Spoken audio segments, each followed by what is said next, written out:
pleasure to meet y'all at last, and welcome back to films I should have talked about years ago. So I guess the next film on cue right here, after all of this that I've basically gone through, I reviewed probably the worst reboots that I might have ever had the irony of viewing on my own terms, plus a few other notable gems. But now comes a rather underrated gem out there in more recent history. Birds of Prey 2020. Yeah, of course I'm going to call it an underrated gem because, well, specifically speaking, this film entirely has itself quite an amazing performance. From the actors, from the writers, and the finished product itself is surely very colorful and very high-paced. But for the most part, I will say for sure that it might not necessarily have as much of the glam or gems as you might typically find within other films. But for a DCEU entry that's much more recent, in contrast to the many failures that they've pretty much put up, they've learned from their mistakes, they've known what they've done, and they know how to correct anything that could potentially be harmful. So, by any means, Birds of Prey is not necessarily the best that I've come to know about in the DCEU, but it's certainly one of the greatest films of 2020 that I might have ever had to see, in theaters or otherwise. Birds of Prey pretty much follows the story of Harley Quinn. Harleen Quinzel, whom of course was a former psychiatric professor, a doctor at Arkham Asylum. Keeping in continuity with major Batman-related canons, this version of Harleen Quinzel was played by the one and only Margot Robbie. But in this likelihood, I can really see that Robbie may not be like Arlene Sorkin or Tara Strong or maybe even like many others out there in the industry. When it comes to performing as the character Harley Quinn, it certainly is quite possibly one of the best live action performances I've seen. And we've seen this particular Harley Quinn in other DCEU related media, like Suicide Squad, which only came out 4 years prior. But in this instance, Birds of Prey actually does bring out the best that we could ever get out of Harley Quinn as the character, or pretty much as the life that follows a true criminal in Gotham City. The story is basically like this. Harley Quinn actually gives us the kind of story that we need as a bit of an animated sort of segment that appears in the opening scene. As soon as the live action scenes start to take place, well, the story is that Harley Quinn and the Joker are pretty much through in a serious relationship. As devastating as that is, Quinn has certainly managed to try and cope with these new sort of perspectives on life. Has gotten help from some people, adopted a hyena as a pet, and pretty much has done a lot of ubiquitous things out there that most criminals are not necessarily liable to try out. But the thing is that in this particular film, we got ourselves quite a unique antagonist. Roman Sionis, of the Sionis Steel Mill, also known as Black Mask, whom in this film is played by Ewan McGregor, whom you'd probably remember as Obi-Wan Kenobi from the Star Wars films, or as Rodney Copperbottom from Robots, just to name a few. I tell you, McGregor is probably one amazing actor that I've come to know about during my childhood, and seeing this guy once again on the big screen was certainly quite a treat to me. And as for many others, well, there's a variety of other actors that have come around left and right, way too many for me to name out. If you watch the film yourself, certainly you'll get a nice glimpse of them on screen. There are in fact tons of different characters that come around. You have Renee Montoya, who was in fact a member of the Gotham City Police Force, as well as the Huntress, as well as, well, a variety of other characters that all start to come together. It appears that a young child had actually swallowed a very expensive diamond.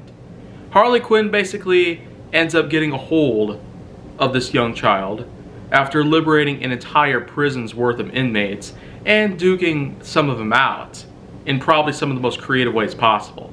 The choreography in this film is just unbelievable. I could probably compare it to some of the Bruce Lee films out there, as it's in a fighting style very akin to those. But for the most part, you can definitely tell that DCEU is still trying to catch up to the massive success that is the Marvel Cinematic Universe, as it is in fact a direct competitor. At the same time, there were also many of these other cinematic universes like the Transformers Bayverse, and then of course in more recent years we've been getting ourselves big successes in the Legendary Pictures Monsterverse. But aside from the big competitions that are still raging on to this very day, the DCEU's entry related to Birds of Prey certainly did take another 18 years to pretty much put together, especially with the latest Birds of Prey entry in most media was back in 2002, around the same time that Sam Raimi's Spider-Man would begin. But otherwise, this film is just great by any means. Like I've said, the fighting sequences in here are pretty comparable to many other mainstream fighting films of all the sorts of things that take place. Lots of cliches end up happening, and there's certainly amazingly well put together funny parts that just never stop coming. I especially like the part where Harley Quinn Harley Quinn's basically going grocery shopping and ends up picking out a bottle of laxatives and a knife off of the countertop. And explains that the diamond's only going to come out with the laxatives or by getting cut out of the stomach. Oh my gosh, like it's moments like those that really do make these things such unbelievable successes. They may not always, because man, they may not always be successes that thrive on to the present, but man, in this instance, we have ourselves quite a gem that really does deserve a bit more recognition for what it is. But anyways, I should probably go ahead and continue on to the very end of this film, where all these characters come in together to take on all of Black Mask's goons. And I really gotta say, the fighting in that particular scene must have taken such a long time to put together. There must have been a lot of trial and error involved. I especially have gotten to know about the fact that other than the kind of fighting styles that were attributed to this, plus the many kinds of filming techniques they had to utilize just so they can get it right the first time around, and then of course through all of the days and weeks that had followed since they first tried their particular shots on this exact scene itself, it really does go to show how these guys work so hard at what they do. They spend a lot of time putting stuff together, and even with all the stuff that's been put in line, we really do have what we consider to be such timeless classics, if it ever comes into play. But I will say for sure that the ending to this film is rather satisfying. The defeat of Black Mask, and then of course with the separation of this entire group after the diamond is recovered, thanks to, well, one of the two methods that had been put together. So, man, that's still amazingly well put together and awfully hilarious. So otherwise, Birds of Prey and the Fantabulous Emancipation of One Harley Quinn, as its full name is pretty much, is certainly going to have a bit of a higher score than what I'd usually put out towards most films. 7.8 out of 10.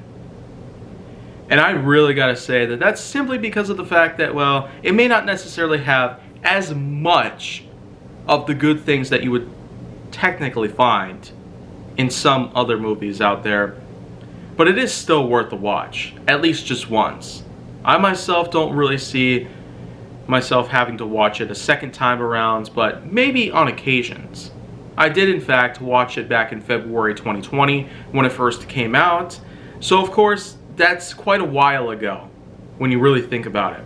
Since then, well, all of this stuff has been happening.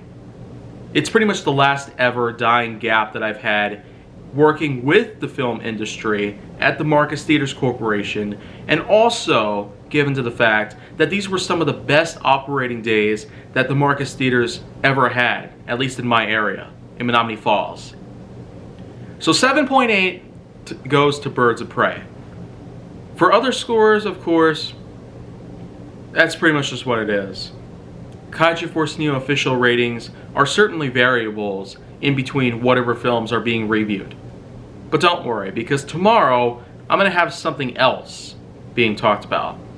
So if you want to see more go down on my channel, then make sure that you like, subscribe, comment, follow me on social media, and stay on the Hollywood side.